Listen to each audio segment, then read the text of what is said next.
4, 3, 2, 1, go.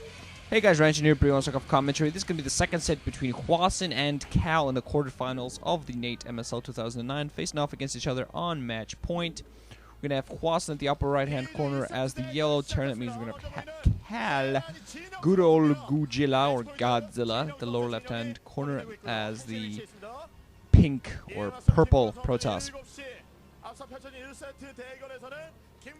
Sip of water to loosen my throat, lubricate that thing. Right. Apologize for the lateness in this commentary, but I needed a break this weekend. Too much work, too much crap going on. I needed a break, and I was way too busy yesterday, but hey, whatever. Bringing you this eventually, and holy crap, I have 2,000 subscribers. That is insane. I should do something special. I don't know what, but I might do something. I might do absolutely nothing, just become lazy and say screw it. Got 2,000. I didn't do it for the 2,000 mark, so who cares? But I'm at and even a little bit over 2,000 subscribers. So thanks to all you guys for your support and your viewing of my casts. And for those of you that are just here for the Let's Plays, they're imminent. As soon as the Nate MSL finishes, I'm going to go a bit into Pro League and get some LPs going here and there. School has started, so we're going to see how busy I find myself. But who cares about my life? You didn't come here to listen to my life blabber on about crap like that. You came here to listen to me ranting about StarCraft. So Kal versus Hwasin. Kal is 1-0 ahead, and Hwasin has to bring something really to get back in this game. It is his worst matchup, as I've said before, and this is Kal's best. It kind of out of nowhere. He used to be an anti-Zerg specialist. I've mentioned this before, but he has kind of become a versus Terran specialist instead. Kind of he's very balanced in all of his matchups. Not under 55 in any of them, I believe. And on match point, I think this is a little bit more comfortable map for Terran, simply because how hard it is to take your third gas, how far out of the way it is. And the Protoss is going to need the third gas before the Terran does, I feel anyway. Terrans can go out and move out and pick up the mineral only, and they won't need to, like, say here for Hwasin, who's at the upper right-hand corner. He's not going to need to pick up the lower right-hand gas or the 12 o'clock gas, whichever he decides to go for. He's not going to need that as quickly as Kal's going to need his upper left hand or 6 o'clock gas, whichever he decides to go for. I feel that reinforcement route is almost as long to either base, a little bit closer to the middle at 6 o'clock, and pretty much as long, I think, for your enemies to get across to the corner bases as well. So it's kind of all about the aesthetic, what kind of position you want to defend. There's a very small choke at the 6 o'clock and 12 o'clock locations, but it's a lot more vulnerable to drops, with a slightly larger choke, slightly larger open area to funnel your forces into. Slightly, and I mean slightly, at the corner locations. Zealot's not going to block the ACV scout, so Hwasin is going to get the scout inside. Well, I'm not seeing any probes coming out for Kal. I'm wondering whether he actually skimped on the scout. I don't think he did. I'm not really sure what he's up to. He is apparently going for tech. He did see 7 score is spinning. Gateway coming up now.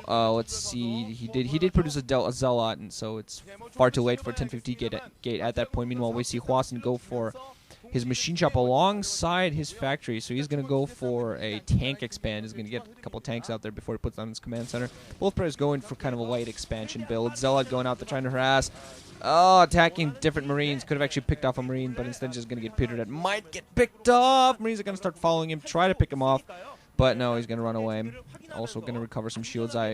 Honestly, that was strange micromanagement there from Kal. He could have picked off a Marine, but he probably wanted to move a little bit closer to the left side just so he'd had an easier discrepancy. Because if he had picked off that last Marine, he would have definitely probably gotten killed. Dragoon now alongside the Zealot. Zealot's going to get picked off in seconds. One Marine does die. Dragoon picks off the second Marine. He's going to take him a little while to pick both these Marines off. Might actually die. Not going to die in the process. He's going to survive. Going to pick up the Marine. Vulture going to come in. And Vulture's not going to be too much of a challenge to Dragoon either. So nice little pressure here. Picking off every single Marine of Hwasin. So Hwasin's definitely not going to be able to go for a push. If you're going to go for that time push, you need those 6 Marines alongside a tank, maybe even an SCV. So that's going to hold any sort of, and a Vulture to support is going to hold any sort of push. Dragoon's going to continue. He's going to pick off the Marine, then almost like he's going to die to this Vulture. Going to get one more shot off. Oh, God. Oh, yeah, there you go. The Blue Blood Vulture almost got picked off. For all that probe scout coming in, spotting mines, spotting a couple of Vultures. So at least he knows the information that there are Vultures out with mines. We're going to see he's actually not doing a siege tank expand, going for heavy vultures instead. Thought he was going to go for that. Adding in a second factory just as he adds in his command center. Still, I think he followed his racks a little bit. And he's still adding in marines, also repairing his vultures, wants to make sure he can keep those alive. So yeah, both players going for the natural expand. Robotics facility coming up for Kal. And I just, according to the StarCraft Wiki, all this time I thought it was called, you know, not the robotics facility, but the robotics support. I thought it was just called the robotics support because it always said so in the StarCraft screen. But apparently it is called robotics support bay. So sorry for, well, I suppose calling it robotics support and robotics facility, just that one without an additional word would be more confusing. But I apologize for all my years of wrongness and wrongdoing, and I've been lied to for my entire commentary career, so I am so sorry. It is indeed apparently a robotic support bay. If you trust the wiki, the Wikia page of StarCraft, which I do. So robotics facility coming up. I assume this is going to be for observers. There are mines on the field, so probably going to be observatory before he tries to go for that Reaver harassment. There's no, I don't know if I saw an eBay come up yet for Hwasin or not, but he's going to need to get some turrets up just in case there is going to be Reaver tech just coming out. Dragoon coming out. Oh yeah, passing. Saw the mine location, so he definitely managed to pass the mine. Just going to try to go around, trying to, with these two Dragoons, going to harass the forces coming in. There is going to be a little push coming in for Hwasin, but I'm not really sure effect is going to be. Mine going to go off, hit a Dragoon. Oh man, that took away over half. Took away all his shields, damaged him pretty bad. Those Dragoons are going to have to retreat. There should be some more reinforcements from those two gateways. 2 tanks alongside a couple of Marines. Vultures and SV. This is not going to be enough to do any sort of damage. There's always a bit push, but there are 6 Dragoons to counteract. These tanks could actually get picked up. Dragoons are actually going to back off into the natural a little bit. Find some slightly more defendable position. Vultures putting mines at that 9 o'clock mineral only. Hwasin's going to hold there, but I don't really think he's going to be able to accomplish much. 2 pylons coming up with the natural expansion just to block off the entrance, and there is an observatory coming down. So as soon as he has an observer out there, he's going to move out with those Dragoons. Didn't want to push in just to make sure, just in case he would get heavily pushed by those, just in case the mine hit him. Let's see, SCV coming out to scout a couple of tanks. The Marines can't really do anything much with these. He might try to push to force the Dragoons into those mines, but I think Kal pretty much should have that coverage, should have a fairly good idea of what he's facing up against. Gonna go for Citadel of Dune, so yeah, didn't think so. He was not gonna go for Reaver harassment, just gonna put us on the Dune. Play good old macro. He is gonna want that mineral-only base soon enough. The timings on the expansions was very similar for both players, so Kal's definitely gonna want to expand. He has more troops on the ground, but Hwasin can stay fairly comfortable just on these 2 bases. So as soon as he gets that second refinery going, he's still sitting comfortable on 1 so far, but as soon as he gets the second refinery going, he's going to be able to sit on those bases for a fairly decent time. He's going to be able to go out, push out, take that 3rd, and hold that. And if he gets that mineral only and manages to hold it safely, he's going to be able to keep on that for quite a bit longer than Kal. Kal is going to need his gas expansion real soon. He does have an armory up and an academy getting up, so he's going to be getting his comsat stations. Very heavy on the vultures. I really like this, actually.